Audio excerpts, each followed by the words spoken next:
noches, amigos. Estamos en un espacio más de Conversando con Mariela. En esta oportunidad tengo como invitado especial a Gregory Gallegos, que es un activista antiterrorista muy conocido y también defensor de los comandos Chavín de Huántar. Muy buenas noches, apreciado Gregory. Me gusta tenerte en este Buenas espacio. noches, amiga Mariela, gusto de verte. Cuéntanos un poco respecto a tu trayectoria en el activismo antiterrorista y en especial respecto al Chavín de Huántar. Bueno, cuando empezó la persecución en contra de los comandos Chavín de Huántar y uno pasaba la nota en agencias de inteligencia extranjeras y burós de investigación, no lo creían, pensaban que uno se estaba inventando algo. Pasó el tiempo y bueno, efectivamente, el tiempo nos dio la razón de que hubo una persecución política en contra de los comandos Chavín de Huántar. El detalle está que la persecución empezó en el gobierno de Alejandro Toledo, cuando precisamente él fue rehén en ese secuestro y fue uno de los suertudos de haber sido liberado junto con Díez Canseco, el izquierdista, y también inclusive Francisco Sagasti. Años más tarde, la Corte Interamericana, siendo una corte que usualmente falla a favor de terroristas, dijo que fue imposible que los comandos hayan podido haber visto a algún terrorista rendido. Todo empezó con una reunión por el natalicio del emperador japonés en donde hubo 800 invitados y fueron 14 los terroristas que ingresaron por una casa colindante a la residencia del embajador. Al final quedaron como 72 rehenes. Después de muchos días de encierro, de secuestro, los comandos Chavín de Huántar, heroicos comandos Chavín de Huántar, pudieron liberar y darnos la paz. No olvidemos que los delincuentes terroristas pedían el cambio del modelo económico, liberar a 458 delincuentes terroristas y también pedían una extorsión, ellos le llamaban impuesto de guerra de 6 millones de dólares. Y Alberto Fujimori salió en gira porque buscaba una solución pacífica, salió en gira y en Cuba iban a aceptar a los delincuentes terroristas. Esa es la foto que hay de Alberto Fujimori con Fidel Castro, creo que con una copa de champaña o algo así. Cuba iba a aceptar a los terroristas del MRTA que habían secuestrado. Ellos pensaban que iban a salir ganadores. Tanto así que Francisco Sagasti les pidió autógrafos, de repente les iba a pedir un ministerio más adelante.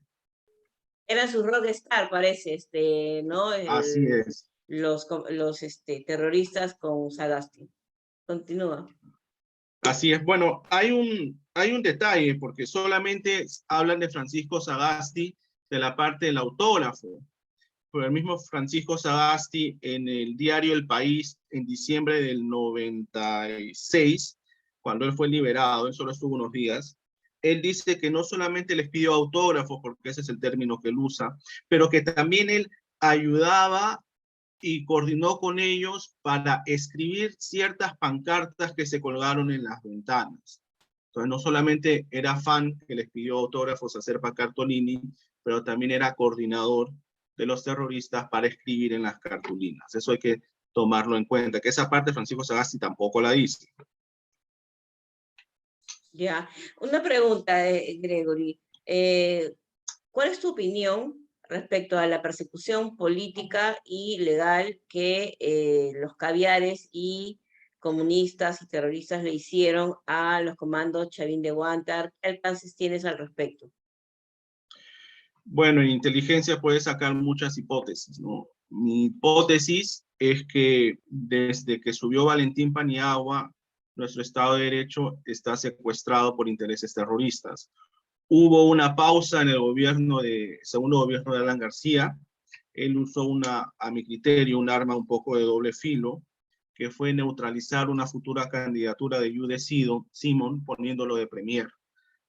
Bueno, en parte sí, o sea, le cortó las alas a Jude Simon para que sea para que se lance a la presidencia o otra cosa similar, pero no creo que haya sido muy saludable tenerlo de premier. Al final, Jude Simon sale y entra una prista y se arreglan las cosas, ¿no?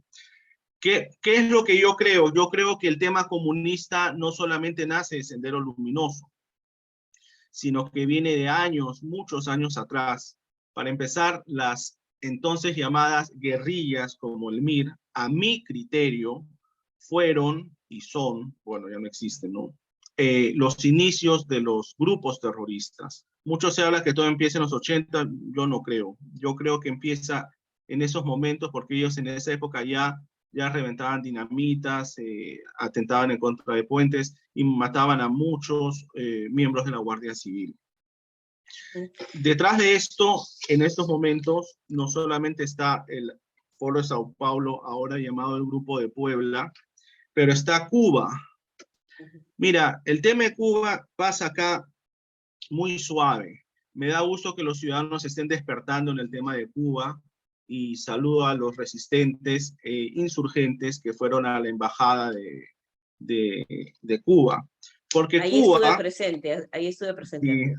te felicito, porque Cuba en el año 1988, para que sepan qué fue Cuba, cuando mete sus narices en Angola, como lo hizo en Siria, en Irak, en Irán, en África Central, e inclusive en la ahora falsa llamada República Saharaui, que no existe esa república, es una región de Marruecos. Ellos, y no lo digo yo, sino la ONU, se descubre que mataron a 10.000 campesinos de Angola con un gas, con un químico. Si no me equivoco, creo que fue gasarín, no estoy seguro, creo que fue gasarín. Eso fue en el año 88. Y curiosamente, en ese mismo año, Saddam Hussein mata a 4.000 kurdos con gasarín.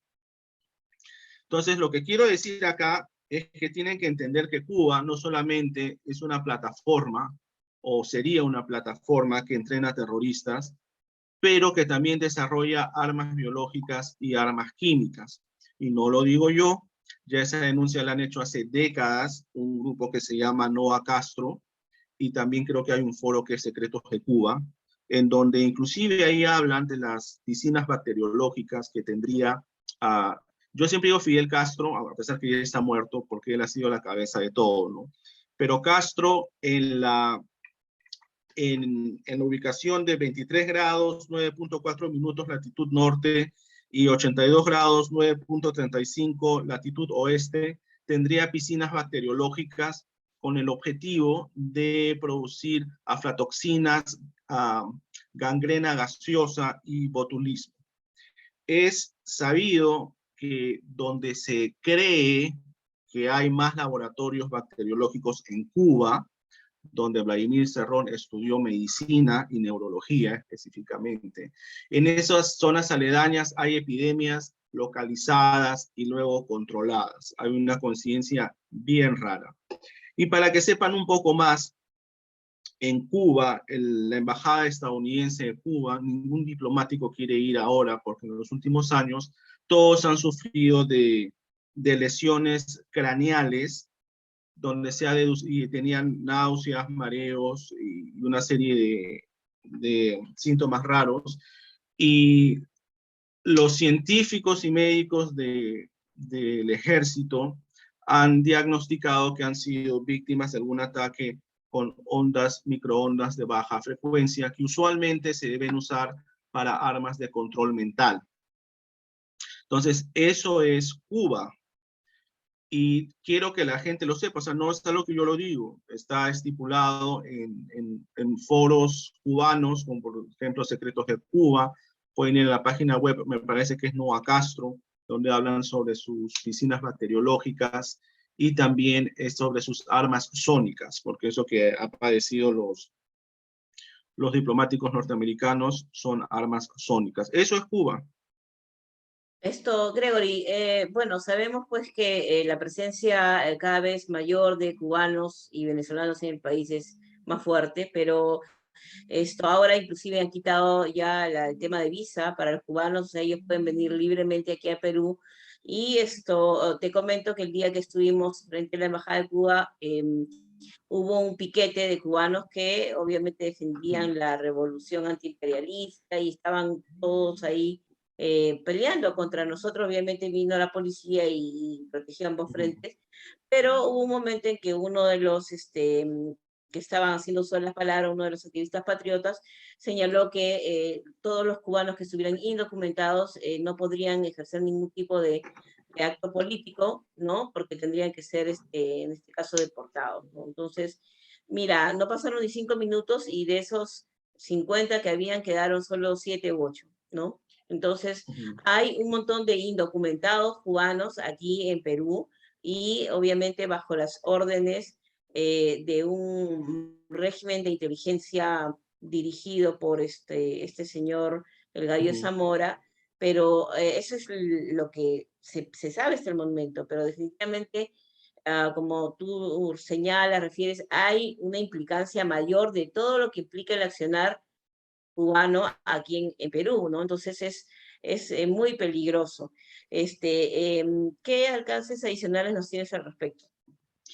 Bueno, lo que yo dije hace ya unos años y que a veces en entrevistas contigo u otras personas doy mi perspectiva y desafortunadamente a veces se cumplen. Yo dije ya hace varios años que lo que pasa en Venezuela es idéntico a lo que está pasando en Cuba, pero desde la óptica de que están moviendo políticamente igual como se movió Cuba.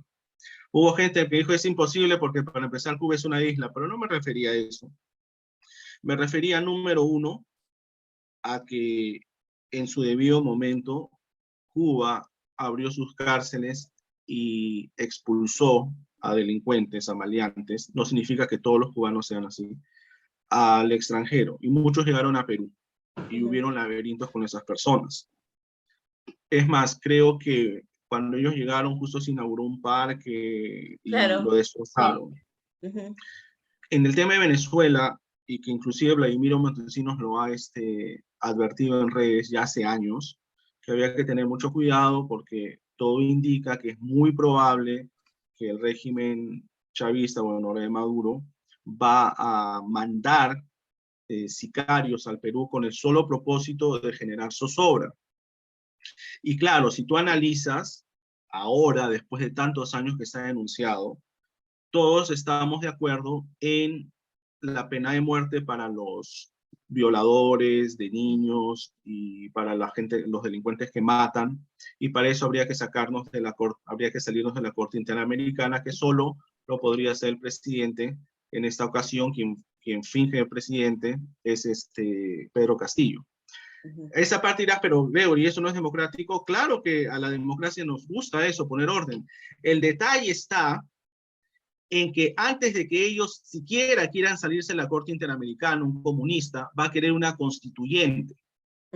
Entonces, el objetivo de mandar delincuentes al Perú, nuevamente, no todos los venezolanos que vienen a Lima son delincuentes. Yo conozco familias venezolanas que son muy trabajadoras, muy dignas, y lo mejor que han hecho es dejar el régimen de Maduro, porque lo único que les va a traer es hambre y miseria.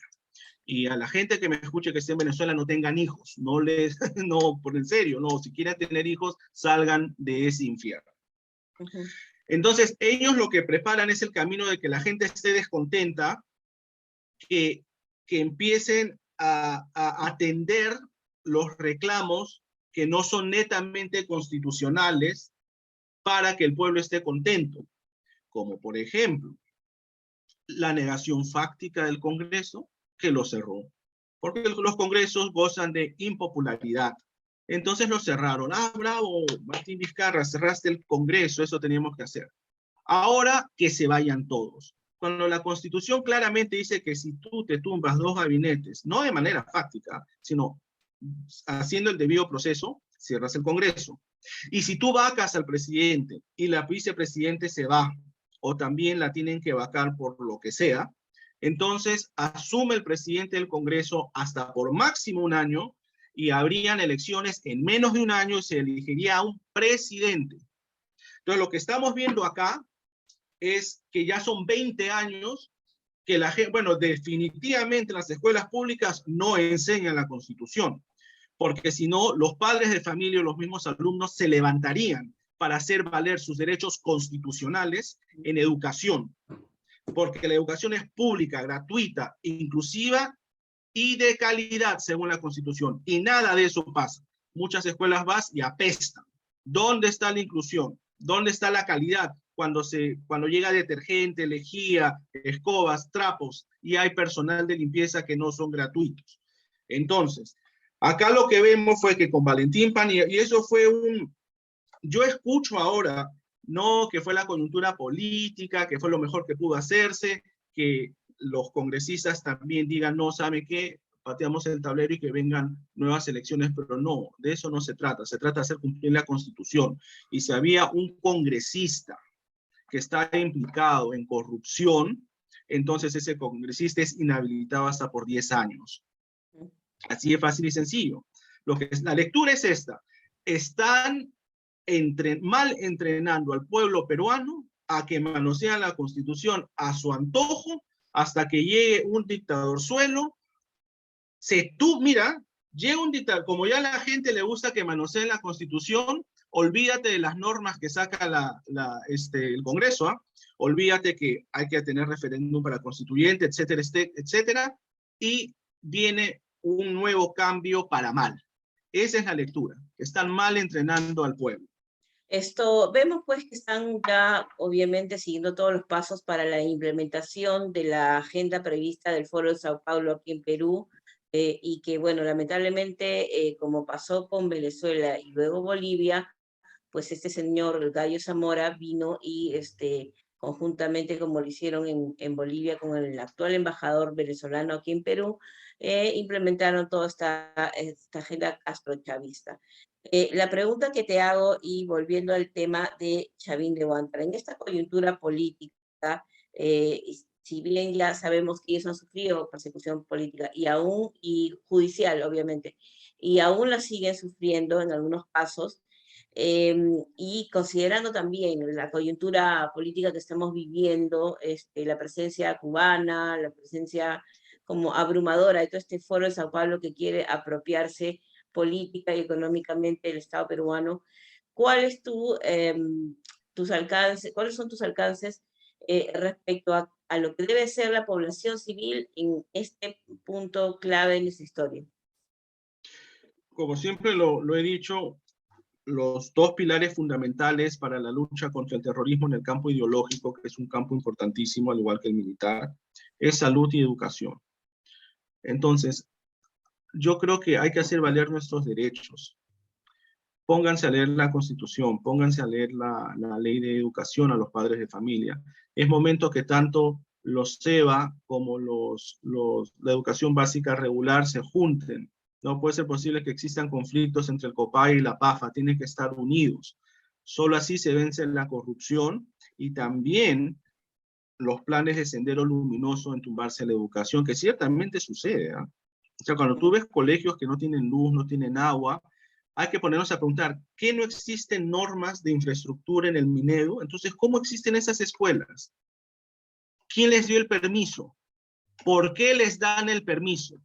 ¿Por qué el Minedu permite que hayan escuelas donde los niños vayan, donde no tengan un inodoro, donde no tengan agua, donde no tengan luz, donde no tengan una computadora, donde no tengan absolutamente nada? ¿Por qué lo permite? ¿Por qué quieren oprimir al pueblo? Ya solo falta, ojalá que no lleguemos al punto de Cuba, en donde el único periódico que había era el Granma, y el pueblo amaba el periódico Granma, porque como no había papel higiénico, entonces eso lo usaban para, de verdad, no es broma, yo he vivido en el extranjero, conozco muchos cubanos. El periódico Granma era un periódico amado porque era el papel higiénico del pueblo, porque no había papel higiénico, salvo en los hoteles. Increíble. Gregory, yo quisiera que le des unas palabras y un alcance por el 25 aniversario de la Operación Chavín de Huántar, el 25 de abril, perdón, el 22 de abril. Tú que has tenido la oportunidad de interactuar con ellos, que también has recogido su sentir, que nos des unos alcances respecto a cuál es el sentir de los Chavín de Huántar y tus palabras representando a la población civil, ¿no? Que quiere hacerles llegar estas muestras de apoyo. Bueno, los comandos Chavín de Huántar es algo magnífico. A mí me llena de mucha emoción especialmente para todos aquellos que estudian ciencias políticas o tienen vínculos con ramas militares o agencias en el extranjero, porque todos, sin excepción, estudian el operativo más exitoso en rescate de rehenes de la historia del mundo, los comandos Chavín de Huántar. Los comandos Chavín de Huántar son personas que aman a la nación, que el día que fueron a rescatar a los rehenes, rescataron nuestra nación entera. Porque si el operativo salía mal, créeme que iban a haber más secuestros de esa magnitud y simple y llanamente mucha gente ahorita no tendría trabajo. Es decir, no veríamos los centros comerciales que vemos, muchos bancos extranjeros no habrían venido al Perú y con ello mucha gente estaría desempleada. Los comandos Chavín de Huántar también tengo entendido que están muy contentos de ver de cómo la sociedad civil se une para defender nuestra Constitución, nuestro Estado de Derecho, y que todo el sacrificio que han hecho nuestros comandos y que actualmente también siguen haciendo nuestras Fuerzas Armadas, no ha sido en vano. Los comandos Chavín de Huántar es una historia que debe ser estudiada en los libros de historia del Perú, en las escuelas, y eso no se está estudiando más que 2, 3 líneas, un párrafo, y eso está mal. Se tiene que estudiar no solamente la historia, sino todos los valores que se rescatan de un operativo de esa gran magnitud. Siempre habrá una eterna gratitud, no habrá suficiente dinero para pagarle los comandos. Yo creo que a los comandos hay que ensalzarlos más, hay que gratificarlos más. Claro que era su trabajo, porque se metieron de militares, claro que era su trabajo dirigir esa clase de operativos, pero no hay que ser mezquinos. Hay que asegurarnos que ellos estén bien, que sus familias estén bien, porque la genética de ellos está en sus hijos y sus hijos tienen un potencial maravilloso, o sea, por genética, no lo digo yo, lo dice la genética.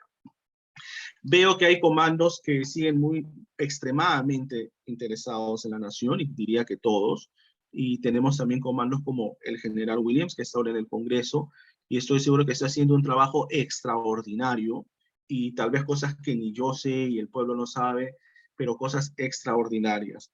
Yo le mando mi saludo a todos y recuerden que este 22 de abril habrá una concentración en el Óvalo Quiñones a las 3 de la tarde para hacer una marcha en homenaje de nuestros comandos Chavín de Huántar, y así como ellos militarmente rescataron a nuestra nación, no solamente a 72 rehenes, pero a nuestra nación entera, ahora nosotros como sociedad civil tenemos que ponernos fuertes, usar el ejercicio de la ciudadanía, hacer que nuestros derechos constitucionales, que son grandiosos, se hagan valer. Y hay que presentar denuncias, presentamos denuncia tras denuncia tras denuncia, así de embote. Va a haber ahí algún funcionario que sí quiere el bienestar del pueblo. Y si yo hago un llamado, al que vengo haciendo el llamado hace muchos años, al Congreso de la República, para que todos los delitos que se cometan por funcionarios en el sector salud, educación y defensa sean efectivas. Desde un incumplimiento de funciones de 3 meses de pena privativa, que sea efectiva. Porque como hay ese relajo, que a mi criterio hay una mano terrorista, a mi criterio. Entonces los que se sumen al relajo, no por terroristas, sino por relajados, entonces que cuando estén en un gancho, pues medio año, 3 meses, no quieran regresar. Y me refiero específicamente al sector educación, porque ahí en el sector de educación definitivamente se violan los derechos constitucionales a diestra y siniestra. Mira, justamente este punto, y para terminar la entrevista, del sector educación. Todos como sociedad civil, como patriotas, tenemos que estar comprometidos para reformar este sector educación desde casa, colegios, universidades, desde todas las áreas de la sociedad civil, para rescatar el sector educativo de las garras del comunismo y de esta filosofía malsana de Sendero Luminoso, ¿no? Definitivamente hemos visto que este copamiento en el sector de educación, como en algún momento lo señaló Duberly Rodríguez, estaba infestado con 5.000 personas, profesores terroristas. Ahora no sé cuántos habrán, pero no, ningún terrorista puede, pues, participar en el proceso educativo ni tener a su cargo la mente de nuestros niños, adolescentes y jóvenes. Así que el sector de educación es clave y fundamental que todos, desde nuestra posición, podamos asumir pues una estricta defensa de lo que es lo que se le enseña a nuestros hijos, cómo se les enseña, y a los padres de familia también nos corresponde justamente asumir ese tema con nuestros hijos, porque toda la formación y la educación cívica también viene de casa, el amor al país, los valores, la integridad viene de casa, así que tus palabras finales también para los padres de familia en este proceso clave que es rescatar nuestra sociedad en la parte de educación. Así es, coincido plenamente contigo, Mariela. Y quiero también, porque como veo que hay gente que está yendo a hacer protestas tanto en la embajada cubana como en redes, que investiguen también el tema. Hay una cosa bien rara. Nuevamente, cosas que pasaron en Cuba pasan ahora en Venezuela. En el año 1980, cuando empezaron los brotes de SIDA en Estados Unidos, bueno, de HIV, que luego se convierte en SIDA, ¿no? En Fort Knox, en esa zona, hubo un brote muy grande y significativo de SIDA y que era muy extraño. Concluyen las agencias de inteligencia, y eso es algo público, que los rusos habrían estado manipulando con el virus del HIV, que los rusos, la Unión Soviética aquel entonces, sí dicen que efectivamente ellos estaban experimentando con monos y mandriles, pero que solamente era para investigar el virus. Pero, ¿qué es lo que se detecta? Se detecta que cuando sale el éxodo del Mariel de Cuba, muchos cubanos habrían sido en aquel entonces inoculados con el HIV y mandados a propósito para esparcir el virus de manera sexual, evidentemente, ¿no?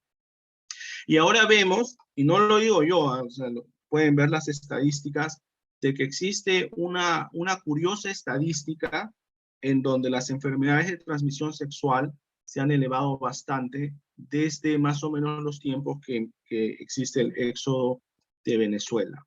No significa que las personas de Venezuela solo tengan enfermedades de transmisión sexual y que en Perú no existía, no, porque los ETS hay en todo el mundo, pero se disparó la estadística de ETS.